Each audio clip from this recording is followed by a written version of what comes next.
Ladies and gentlemen, thanks for joining us again for another episode of Hudson County Review Live. I'm your favorite host that tells you 2 and 2 makes 3, your cult of personality, John Arhitis. And today we're joined with Hudson County Democratic Organization Chair Amy DeGise. Amy, thanks for coming back. Thank you for having me. Always like sitting down with you. All right, very good. So, first of all, obviously, you were just at Pier 13 in Hoboken last night for an event, fundraiser for Councilman DeFusco. So, since I just saw you there, just tell us why you thought it was important to show your support for a fellow millennial, and why you think he's been doing a good job there in the Mile Square City. Absolutely. Councilman DeFusco is a good friend of mine. I like him very much. I think he's doing some good work in Hoboken. I love all of Hoboken, though. We actually recently sat down to talk about some LGBTQ measures that we would like to see here in Hudson County, things that are going around in the state that we don't have here yet. So he actually is going to chair a caucus for the LGBTQ community. So we talk very often, and he's very eager, energetic, and ambitious, and he likes to advocate, and I like to work with people who advocate for their community and for better, and he's good at bringing people together. As much of a fighter as some people can perceive him as, he likes to bring people together and build consensus and just do the best work, not only for his city, but countywide now. All right, that makes sense. Yeah. Now, the other theme that I heard last night between him and Ward Councilman James Solomon was talking about bringing runoffs back in Hoboken. It's been about 6 or 7 years since that referendum. So where do you stand on that, and why do you think this is an important issue throughout the county? It definitely is. And first off, having referendums is so important, and we need to educate our community more on how they can have different initiatives and referendums on the ballot and really feel like, one vote matters, and instead of their legislators deciding something for them, that they actually have the say on it. That's so empowering, and I think that many people don't realize that they could do that, put something on the ballot. I do think that having the runoffs is a good idea. I think that you should win by the 50% plus one. It should be by the majority. That's not knocking anyone who's won an election without having 50% plus one. But, it's definitely, you want to know that you represent as much as the community as possible. And you can think of all of the evil tactics that people could use. I'll run for something and I'll have all of my friends run too, just to split the vote up as much as possible and hope that I get the vote here in Hudson? Are you sure that's happened before? Yeah, no, never, not here. So, but I think it's important, and I think, again, it's a great opportunity for us to sit down with people, educate them on the pros and cons, why there have been no runoffs in some areas, why there have always been runoffs in others. And I thought it was important that Councilman Solomon brought up that he is elected now because of a runoff. Had there not have been runoffs, he would not be the current councilman. So it's important to look at all of these sides and to give our people the voice. Sometimes we trust our legislators, they represent us well. Other times we want to make sure our voice is at the forefront. Okay, got it. Now, you obviously just told us that Councilman DeFusco will be chairing the LGBTQ caucus, and I know, just a few minutes after you were elected at this monumental vote on June 5th, you were talking about, expanding the committee and trying to get as many people involved as possible and doing more caucuses. So could you tell us what else is on the way or has already been formed since then? Absolutely. And this is I don't want to use the word painstaking, but it's a very, very long process to make sure the bylaws are correct, that the language is correct, and that we are being as inclusive as possible. And again, we kind of walked into a blank slate. There were no caucuses here. There were just a few committees, not entirely too active. So we are working, from scratch. So we are going to have African American caucus, Hispanic caucus, an Asian caucus, an interfaith caucus, and a women's caucus. And we're totally willing to add more to them as that comes along, but we feel like those are the most dominant minority groups within Hudson County, and those are primarily groups that feel like they are not being represented all the time, or that their voice isn't the strongest, they haven't been called to the table enough, and they have elected officials who really want to work with the community people in that realm, to push initiatives, to advocate, to bring in the outreach groups for these minority groups, and to also encourage people, to participate in the democratic process, to go out and register, their community, to make sure their community is voting democratically. And then even to encourage people to run for office. These county committee seats are going to be a sought-after seat. I think this year people saw how important that role is and how much influence you have in your local government at that level. All right. And have any of the other chairs of those caucuses you just mentioned been named yet, or still to be determined? Still to be determined. I want to balance it out that, they are countywide. Want to make sure every city has chair and a co-chair from different areas and that they can bring people in together. So as they come, we'll definitely post. I don't want to blurt out just too soon.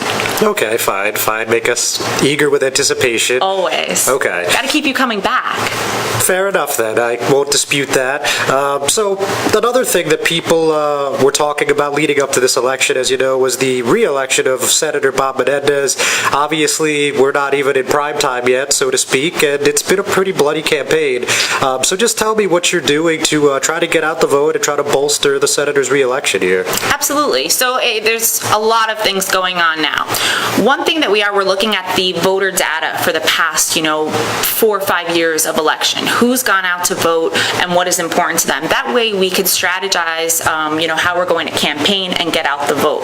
The committee people will be the key here.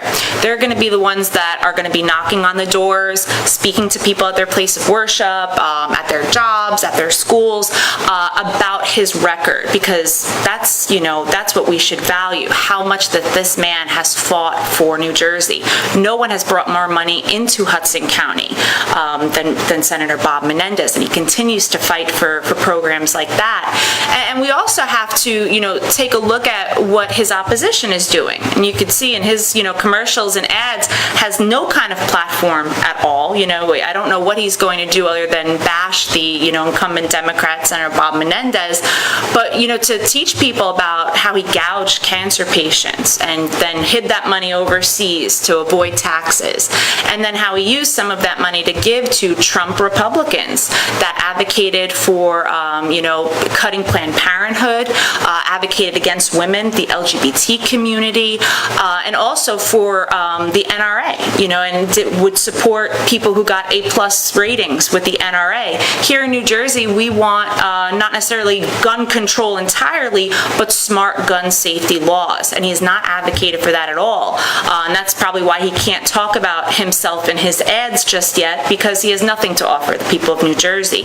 So we just want to educate the voters on why it's so important to maintain Senator Bob Menendez, and in great, strong numbers. He's completely deserving of that. He's never let the people of New Jersey down. All right. So as you know, a lot of people are calling this one a photo finish. I mean, the Hugan campaign released a poll about 2 months ago, I think, maybe a little less, that said, it's a 2-point race, which is obviously a really close one. And I know that Senator Menendez met with a bunch of Democratic chairs. I believe that was in New Brunswick maybe a couple weeks ago. Did you attend? No, I was not there. Oh, no, I was there. Sorry, I'm thinking of the other thing. Yes, no, we were there with all the chairs. We discussed strategy. We looked at some polls, better numbers than that one that just came out there. We feel very comfortable. But, in any election, you run unopposed or you're unscared. With myself at the HCDO and the feedback going, do you really think that you could win this? Kept the fire in my belly. It kept me moving every step of the way, knocking on every door that I could, talking to as many people. So having that idea in my head that either I was behind or I had a lot of ground to cover kept me motivated and kept my supporters motivated as well. I think that's what Senator Bob Menendez is doing. He should feel confident. He should feel good. But he's also running as if, this is his first time running, and, he has to give it his all, and he has to work with his team and his supporters, and he is giving it 110%. Then the HCDO is doing a gala fundraiser for him. We are on September 6th. We worked that around his schedule. It's a little earlier than our fall one usually is. We're distributing the tickets as we speak right here and promoting in every venue that we possibly possibly can. We want to get a nice packed room for him that night to show him our thanks for what he does for Hudson County, for our communities, our advocates, and supporting our elected officials here as well, making sure they have the resources that they need. Okay, so talking about our incumbent senator and Democratic ideals, I mean, the big thing here at home, one of the biggest issues, I should say, is this whole deal between Hudson County and U.S. Immigration and Customs Enforcement at the correctional facility in Kearney. Some people believe that even though the Freeholder Board is all Democrats and other officials like your father are all Democrats, they don't think this contract actually adheres to Democratic ideals, and Senator Menendez said not long ago that he was not in favor of the contract. So, I mean, what's your take as this whole thing continues to unfold and the freeholders are now, considering possibly rescinding the contract? What's your take watching from afar? It's definitely very complex and difficult, and I feel like my role here is to help build the consensus, because the policy has been around late 1990s. The negative feedback is quite recent. So politics is patience sometimes. We have to take a look at every side and build consensus so you make meaningful change if there is a change to be made, if that's what they decide on. So that's my role now, working with the community and some of the elected officials on that. I think some of the consensus right now is even if the county were to end this policy, we would be taking what some people feel is a horrible issue from our backyard and moving it into someone else's backyard. So what we have to focus not here advocating for what we believe in, but this November election. Not only Bob Menendez, but let's take a look at the seats that we're trying to flip from red to blue. People like Josh Well, Andy Kim, Mikey Sherrill, Tom Malinowski, numerous of them that are now fighting for these spots at the federal level to bring our Democratic platform there, or a progressive platform there. The more Democrats we have at the federal government, the better and more lasting this change could be, and the louder our voices become. So if people have a strong feeling on either side of this issue, get involved with November's election. See where the other Democrats stand on it, and not only you get out there and share the media and you go out there and vote, but make sure your neighborhood is going to vote. Make sure your place of worship is going to vote, and keep people involved in this, because this is how the change will happen at the federal level. So do not forget about November, please. Okay, well, my birthday's in November, so I never forget about November. Nice. When's your birthday? November 25th. Oh, couldn't be election day? I'll throw you an election day birthday party. Okay, well, that's a nice offer. But with that said, ever since June 5th, some people seem to have forgotten that you're also on the Jersey City Board of Education. And that's been some interesting times over there. And, well, one issue that we could talk about, and there's, of course, numerous, I know the State Department of Education received a complaint due to some layoffs for top administration officials earlier this summer. So I know you were not particularly thrilled when that happened, so just tell me what's going on with that and why you were not happy with that decision by the majority of the board. Yeah, well, for me, partially was that basically the day of felt like I got hit with that, and just felt like misinformation and miscommunication had just come to a boiling point in my mind, and I was extra passionate about that. Would be extremely outraged if teachers were on that chopping block. So we need to treat administrators, supervisors, clerks, whoever in the same manner. We can't say you're here today, gone tomorrow type of thing without having proper evaluations or negative comments and feedback. And I felt like I wasn't prepared for that, and that the other board members weren't prepared to make that huge decision. And that's where that I guess passion came out of, because I was quite upset. We were in a recent personnel committee.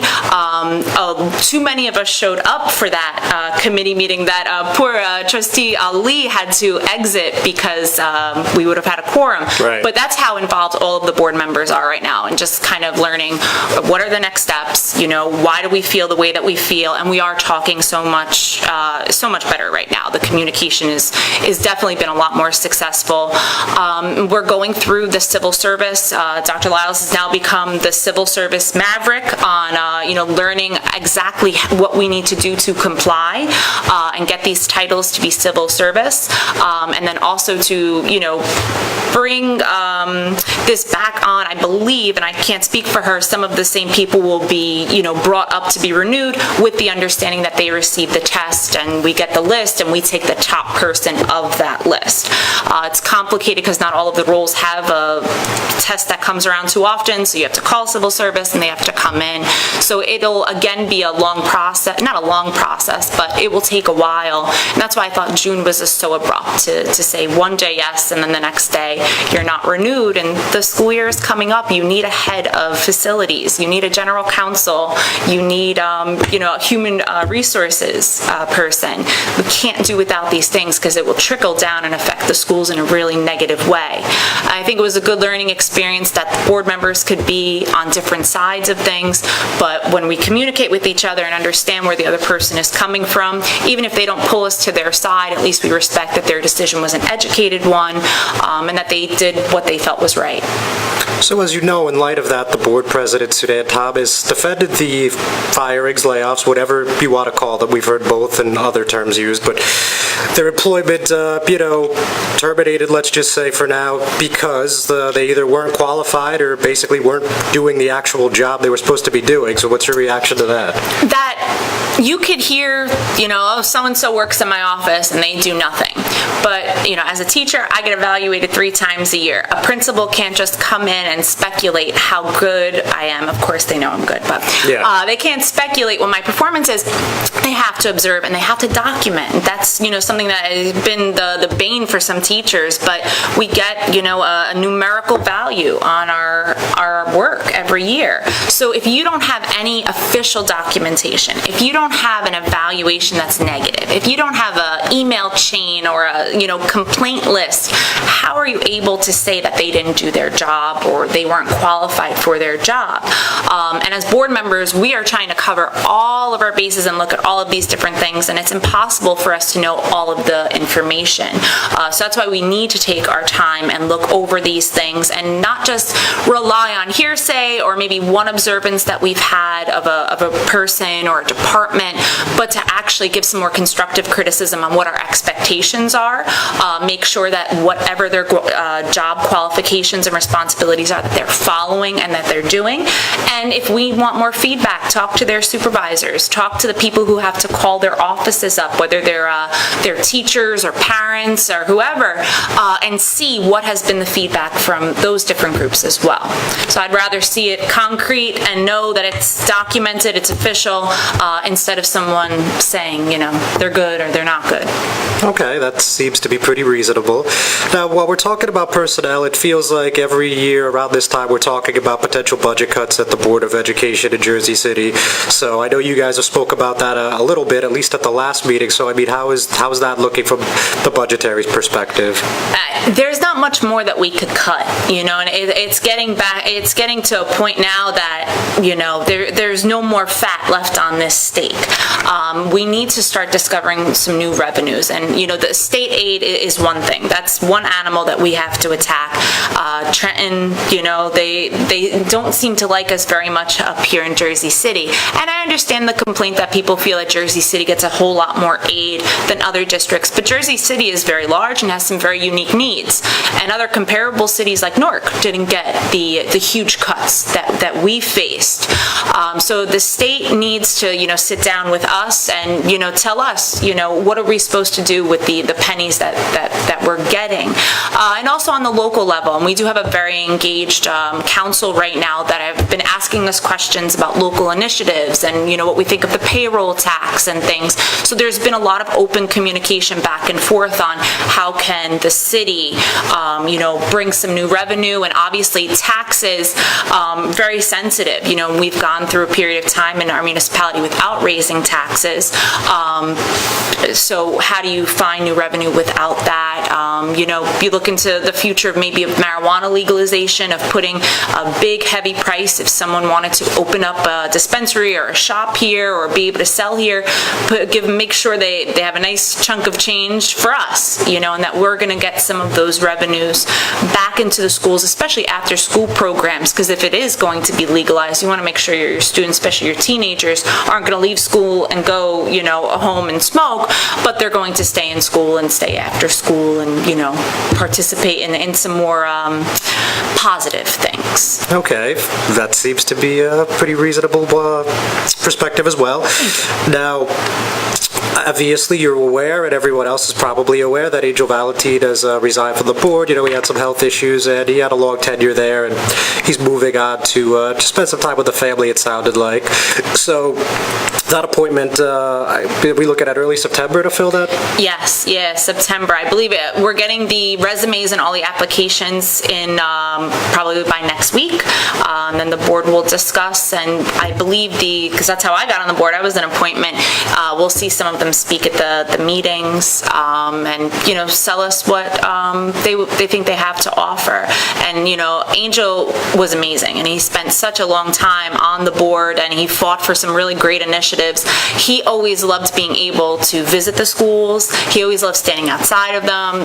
Never saw a bigger smile on anyone's face than him looking at children. And so we need to get someone whose heart is in it as much as his was.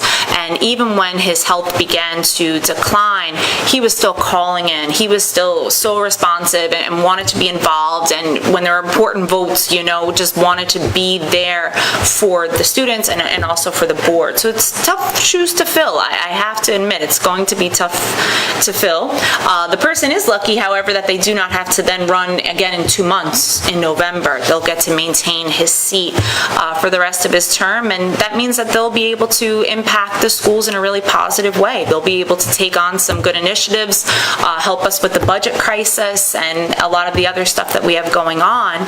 And, I hope that they're up for the task. All right. So how many people have applied so far as you know? Any clue? As far as I know, about a half dozen.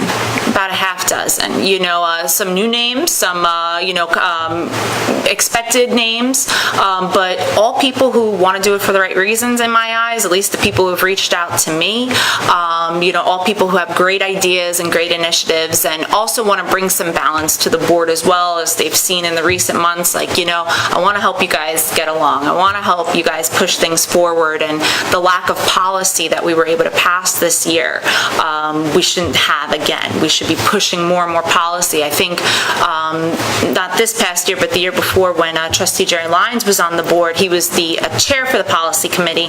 I think we had about 50 policies a year with him.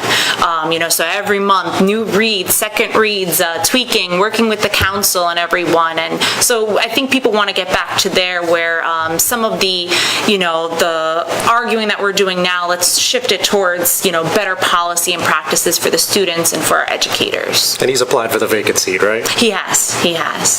And, he is in a good position being an educator, union leader, a lifelong educator in different aspects, inside and outside of the classroom.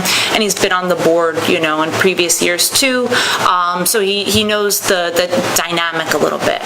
All right. And then in November, obviously we talked a lot how you're focused on the re-election of Bob Menendez, but of course there's 3 Board of Ed seats up as well. Yeah. So clearly you have a vested interest in that too.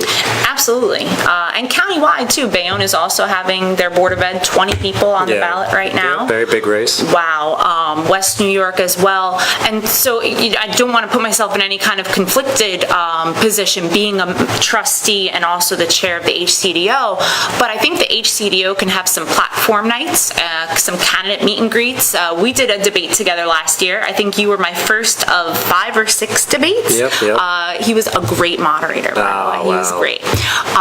Tough questions. No. So we want to create some sort of friendly atmosphere for the community people to come in, and even some special groups like the JCEA to come in and talk about their endorsement. groups like Hudson Pride or parent groups or downtown groups, progressive groups, to come in and meet the candidates and kind of give what they have expectations of. What do they want to see on the board, and give us some feedback on the candidates so we can help educate and promote this countywide for all of the cities. It's a very important election everywhere. You can impact a lot of change on the local school board. And I think before the 2016 Donald Trump years, some people did not pay attention. And then when people started to feel more engaged and, enraged, I should say, and wanting to be more involved in local politics, the school board is a good thing to pay attention to. You learn about what happens when the federal government or the state cut money in budgets, or when regulations change on special education or students with disabilities or medical problems. We talk about insurance for teachers and our staff, the rising costs. So all of what's going on nationally, it's in almost, it's in a smaller kind of vacuum, I guess, in the school board, but you get to experience all of that and have a say and work with 8 other personalities on it. Okay, so anything else, Amy, that we didn't touch on yet that you wanted to get out there before we part ways here today?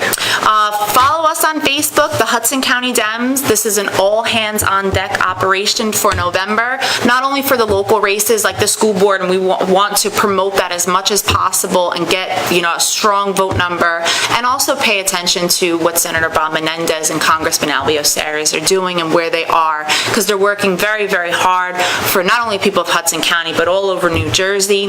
And if you're enraged by anything that's going on today at the Republican level or at the Trump level, now is your time to get involved with us. We need people to research, we need people to document, we need people to walk and make phone calls and be our new foot soldiers. And we are an open door right now. We're easy to reach. We contact you right back. So sometimes you'll even get me. I like doing that stuff. I like meeting with groups. I've met with a lot of community outreach groups that want to be a help in this and just show the resources that they've been able to give to their local youth or the homeless community, and how they can work with their elected officials. So let us help you connect the dots. That's what we're here for. All right, very good. Amy, thanks again. Thank you so much. Thanks everybody for watching again. Have a fantastic weekend. Thank you.